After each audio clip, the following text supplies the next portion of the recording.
Hi everyone, it's me Jolly Vibes. Gusto ko lang i-share sa inyong lahat yung pag-take ko ng exam sa IELTS E1 Life Skills, Speaking and Listening. Una po sa lahat ay nagpabook ako ng schedule para magkaroon ako ng slot.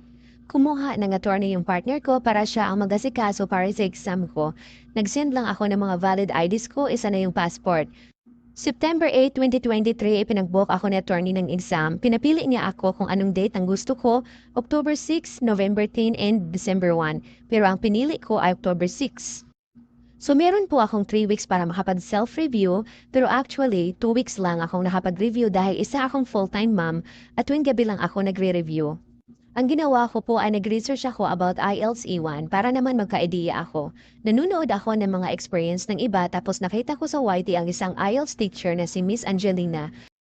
At ang name po ng YT niya ay Learning English with Miss Angelina. Nakita ko sa playlist niya ang 56 video sa IELTS E1.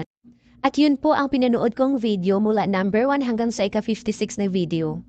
In-apply ko siya tulad ng tinitest ko yung sarili ko, nagsasalita ako mag-isa ng English kung may ginagawa ako para ma-practice ko ang English skills ko. At nanunood din ako ng English movie na may mga subtitles. At sinubukan din namin ang mag-Q&A ng mga kaibigan ko nung nasa Cebu na ako.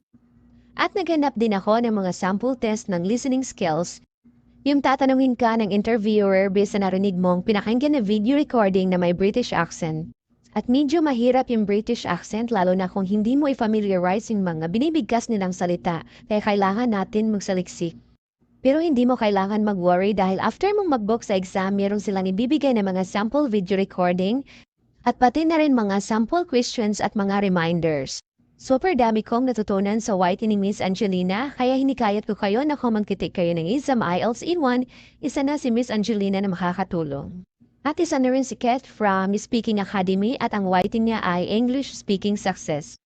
At ang dami mong matutunan sa kanya to improve your vocabulary IELTS speaking.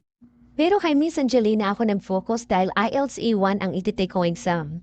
Dahil yun po ang require sa fiancé visa or spousal visa. At marami po ang ori ng exam tulad ng IELTS E1, B1, B2, and C1. Sa Cebu ang exam ko at kailangan ko pang bumiyahe from Mindanao and 1 week ata before ng exam ko, mag-email sa iyo ang British Council na kailangan mo mag-send ng valid ID. Tulad ng sa akin, isinesend ko yung passport ID ko na siyang ginagamit ng pag-register ni attorney sa pagkuha ng slot sa exam ko. At sa araw mismo na exam ko ay nagsisend sila ng email kung anong oras ang exam ko. Kaya lagi mo dapat i-double check ang iyong Gmail pati na rin ang mga text messages sa inyong inbox.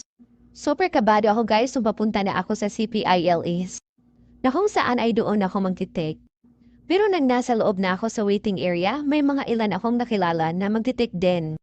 At nagkwento-kwentuhan kami at nawala bigla yung pagka-teens ko. Pero hindi maiwasan talaga sa mga kasama ko na kinakabahan din sila tulad ko.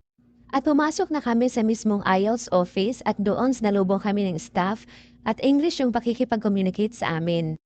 At ina-assess kami kung saan pwede ilagay aming mga gamit at kung anong mga gamit ang hindi i-allow dalhin. At paalala, dapat formal ang suot natin. At pagkatapos nga nun ay isa-isa kaming tinatawag upang kuhanan ng picture at chine-check yung mga passport ID namin. Yung exam ko is 12:25 PM at sabi ng staff, antayin ko yung kapartner ko sa exam. Kasi kapag nag-take ka na exam ay may partner ka, yun po yung tinatawag na Candidate A and Candidate B. At before kayo kukuha ng exam, kayong mag-partner ay bibigyan ng chance para mag-usap bago kayo pumasok sa test room. At pagkatapos ng ilang minuto niyong pag-uusap ay tatanungin kayo kung ready na ba kayo. So for the chika kami ng kapartner ko at pagdating sa loob na wala yung kaba ko dahil para bang ang gaan ang salubong sa akin ng interviewer namin. Ngumiti siya sa amin at nagpakilala at diretsong tinanong yung mga name namin. At sa dalawang candidate po, ako po ay si Candidate B at yung kasama ko po ay si Candidate A, kaya siya po ang inunang tinanong. At alam nyo guys, may advice lang ako sa inyo, kapag mag-take kayo ng exam, matulog kayo ng maaga. Dahil ako, 1 or 2 AM na yata ako natulog, tapos ang pagtanong ng interviewer, medyo na-phrase ako saglit. Yung parang naging lutang ako. At yun ay sa dahilang wala akong proper sleep, pero nasagot ko naman po kahit paano. At confident naman ako hinarap yung mga questions. Yung mga naalala kong tanong niya ay, why do you need to speak English? So ang sagot ko naman ay, I need to speak English because my fiancé is a foreigner who lives in UK. Kaya dapat guys, kapag tinatanong kayo, sumagot din kayo ng maikli pero malaman. At yung ibang tanong naman ay, do you have kids? At kung anong level na daw sila sa pag-aaral. At ano daw trabaho ko? Sabi ko full-time mama ko. At mag-isa lang ba daw ako nag-alaga sa kanila? Yun, marami po silang tanong. Basta yung mga tanong ng interviewer ko is about sa sitwasyon ko bilang isang full-time mom. Thankful ako dahil meron kasi mga questions na inaral ko at na-memorize ko yung mga sagot na which is ay hindi ka dapat magkakabisa ng mga sagot dahil malalaman nila yon. Kaya natuwa ako dahil ang tanong sa akin ng interviewer is about sa akin. Tapos binigyan kami ng 1 minuto to write down our questions para sa isa't isa. I think it was 10 questions. Ang topic ng question na ibinigay sa akin ng interviewer is about shopping. At yung mga inihanda kong tanong para sa kapartner ko ay number 1, do you like shopping? Do you like shopping with your kids? What do you like to buy? Is there any shopping center near to your house? At maraming pang iba basta about shopping. At yung tinanong din sa akin ng candidate A is about famous person in the Philippines.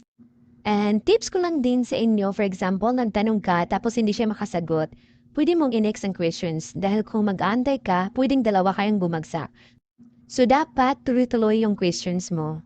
At tungkol din po sa listening skills, may paparinig sa inyo ang interviewer na recording. At dapat makinig ka ng maigi at mag-take note. Dahil 2 bisis lang yun i-play at tatanungin ka na. Hindi po siya mahirap lalo na't nakapag-take note ka. At ang pinakamahalaga sa lahat ay dapat relax ka lang pag nasa exam ka. Para hindi ka ma-distract. At siya nga po pala, hindi po ako expert sa ganitong bagay. Sinishare ko lang po ang aking mga na-experience habang ako'y nag-exam. After yata ng 3 weeks or 1 month ata ay nakuha ko agad yung result ko.